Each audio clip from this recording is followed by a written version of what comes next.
Hi, fight fans, and welcome back to LL Sports TV. Hope you're all doing well.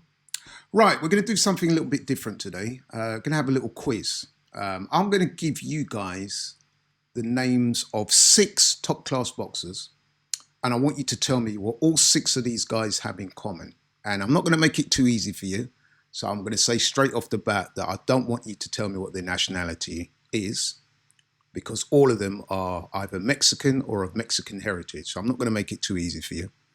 6 top class boxers, and I'm asking you to tell me what they have in common. Ready? 6 fighters. Here we go. Canelo Alvarez, Luis Neri, Julio Cesar Martinez, Oscar Valdez, Ryan Garcia, and Jaime Munguia. 6 top class boxers. I want you to tell me what they have in common other than the fact that all of them are of Mexican or Mexican heritage. Ready? I'm going to give you, 6 seconds to come up with the answer. So, yeah, chew on that for 6 seconds.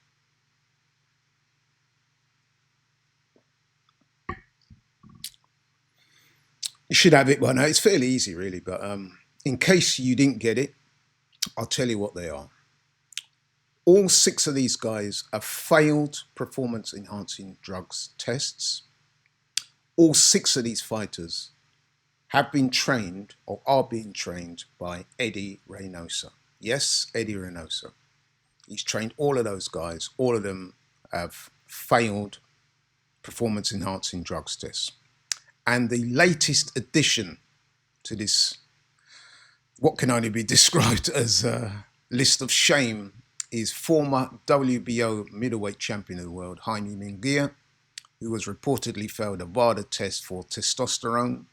He had that analytical adverse finding after his latest fight with Bruno Saras.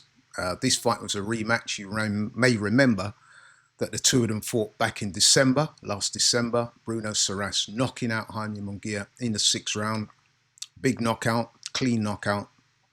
Seen as a massive upset at the time because Bruno Saras was little heard of. He's from France, came into the fight with a good reputation, but he was seen as basically cannon fodder for Jaime Munguia, who was looking to rebuild his way back to the top following a loss he'd suffered to Canelo Alvarez.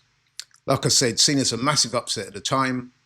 Many people questioned, given the nature of the knockout, whether Jaime Munguia could ever recover and get back to winning ways, or certainly make his way back to the top. A rematch was set, and Jaime Munguia decided that he was going to cheat because he didn't have it in him, or certainly didn't have the confidence to beat Saras in a fair fight. So he thought he'd go down the PEDS route. So yeah, that's basically what he's done. I mean, his sample A is tested positive for testosterone. Sample B is not yet back, but we all know what time it is. The sample B's never, ever really come back anything other than positive, because let's face it, it's the same test. It's split into 2. Sample A tested positive. So absolutely sample B is going to test positive as well. And let's be honest, man, this is another shameful and embarrassing episode for boxing. One of their top boxers caught up in PEDS drama. And listen, there should be severe consequences for this. I mean, not confident in his own ability, so he's resorted to taking drugs. Absolutely disgusting, and I hope he gets the book thrown at him. But will he, though? He probably won't. I mean, you know, boxing, unfortunately, is the wild, wild west. It's a real anarchy out there. It just seems that anything goes. And yeah, I feel sorry for Bruno Saras. I mean, he's issued a statement. I've got it here. He said, and I agree with him, there's no place in boxing for cheating. The sport is dangerous enough already.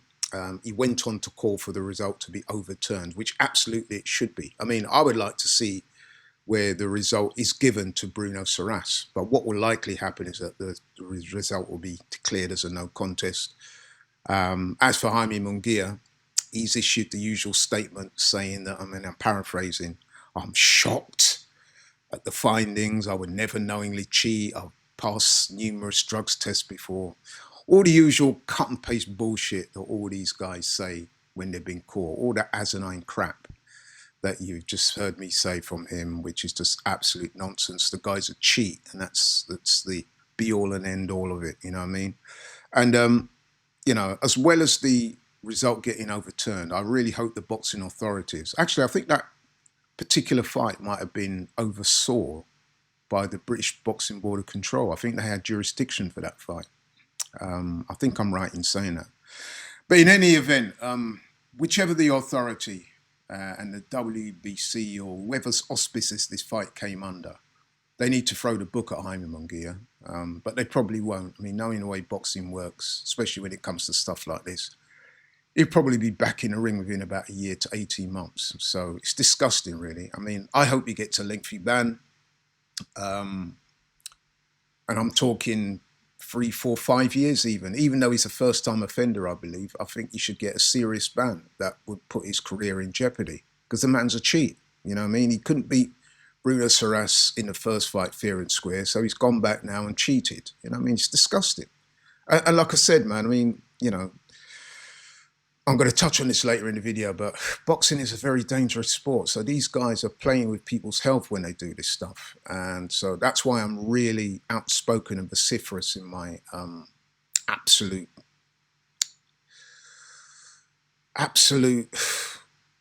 opposition to this, man. I really do feel strongly about this, as I'm probably coming across now. I really do want to see these guys get dealt with in the proper way.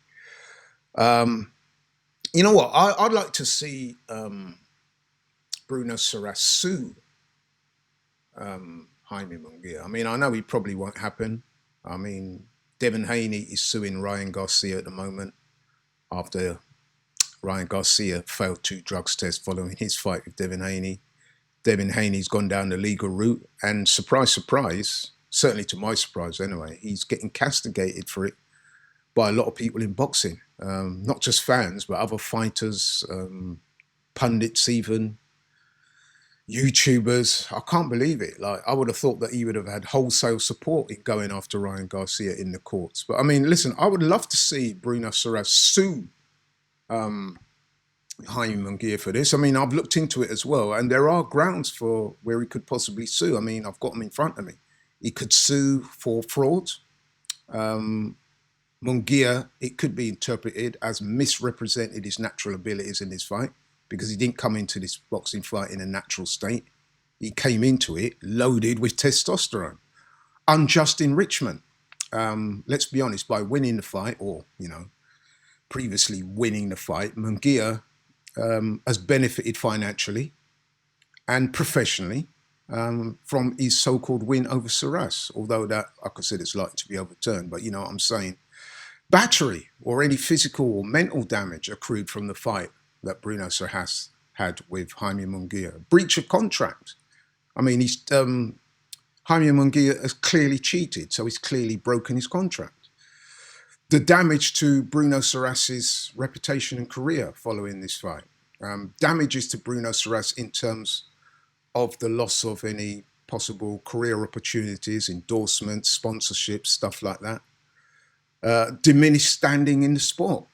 So yeah, there are grounds that Bruno Soras could sue, and you know, I really hope he does. If you're watching this, Bruno Soras, please sue him. I mean, you know, probably take a bit of money, I know, but hopefully somebody would take your case up. See if you could sue these guys, man, because that's one way in which this type of thing, if not eradicated, it could help to quell it.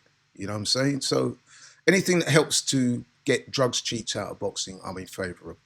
And I really do think that if somebody sues and it becomes a test case, like a precedent going forward, then it can certainly help. Yeah, so that's my thoughts on it. I mean, yeah, I would also like to say, and I'm sorry to have to end this video on this sort of dour note, but I do need to say this because I absolutely do believe it.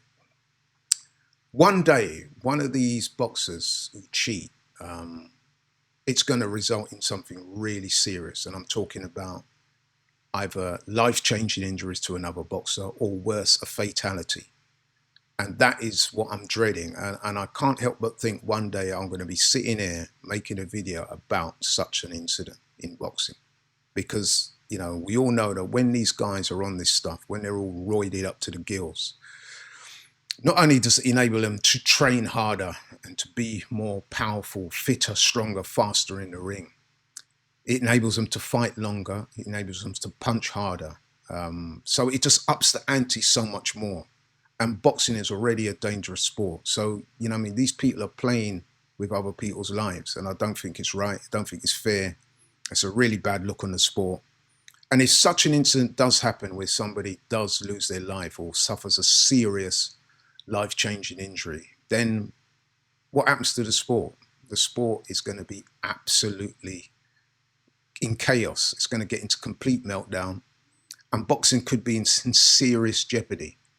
So the warning signs are there, people. So, you know, I'm not saying this lightly. We really do need to take this stuff seriously. The boxing authorities really do need to start throwing the book at these drugs cheats. There should be no place in boxing for drugs cheats. And that's the message I want to send today. So, yeah, sorry to have to end on that note, but I really do feel strongly about this. But anyway, that's all from me. Thanks so much for watching the video. Really appreciate it. Really appreciate your support. If you're new to the channel, please like, share, and subscribe. I am out. Catch you on the next one. Hopefully something a bit more positive. Take care.